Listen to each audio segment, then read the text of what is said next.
आगे बढ़ते हैं, जम्मू कश्मीर की आइए बात कर लेते हैं। यहां सबसे पहले बात बारामूला सीट की करेंगे, जहां से उमर अब्दुल्ला नेशनल कॉन्फ्रेंस से चुनावी मैदान में हैं और ये सीट उमर अब्दुल्ला निकाल सकते हैं, ऐसा अनुमान हमारा एग्जिट पोल लगा रहा है। अनंतनाग की अगर आप बात करेंगे तो महबूबा मुफ्ती इस सीट पर पीछे चल रही हैं। इस चुनाव में पीडीपी अपना खाता नहीं खोल पा रही है। अगर आप ओवरऑल आंकड़ा जम्मू कश्मीर का देखेंगे तो पीडीपी आपको कहीं नजर नहीं आएगी और यही आपको अनंतनाग की तस्वीर भी देखने को मिल रही है, जहां महबूबा मुफ्ती पीडीपी से हैं लेकिन वो पीछे चल रही हैं। यहां पर बीजेपी जो जम्मू रीजन की सीट है वो जीतती हुई नजर आ रही है और जो कश्मीर रीजन की सीट हैं उसमें नेशनल कॉन्फ्रेंस के उम्मीदवार जो हैं वो जीतते हुए नजर आ रहे हैं। यहां जिक्र कर लेना जरूरी है कि 370 हटने के बाद ये पहला चुनाव है और जिस तरीके की बंपर यहां पर वोटिंग हुई है उससे बड़ा उत्साहित थी भारतीय जनता पार्टी। जम्मू रीजन जो है सीधे सीधे बीजेपी और एक वो डिवाइड है, हालांकि उसे पाटने में अभी बीजेपी को वक्त लगेगा। उधमपुर की सीट जरूर जितेंद्र सिंह जो है वो बचाने में अपनी कामयाब रह रहे हैं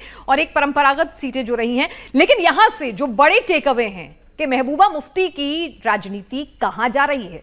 क्या महबूबा मुफ्ती और आतंकियों के साथ उनका जो प्रेम जो लगाव है अब वो पूरा का पूरा पाकिस्तान प्रेम कहिए ना जी, इतना पाकिस्तान प्रेम है, जग जाहिर है। तो वो अब उनकी राजनीति के यहां सिफर पर आ रही है और बीजेपी ने कई निर्दलियों को वहां पर सपोर्ट किया है, बैक किया है और वो अच्छा वोट वहां पर लेकर आने में कामयाबी हासिल करेंगे, जो बीजेपी अपनी कामयाबी के तौर पर देख रही है। और 370 हटने के बाद अगर वहां पर इतना अच्छा वोटर टर्नआउट हो सकता है तो कहीं ना कहीं पूरे देश में और इंटरनेशनल बारामूला ने तो चौंका दिया, बारामूला ने चौंका दिया। इतनी बड़ी संख्या में वोटर्स बाहर निकले मतदान के लिए।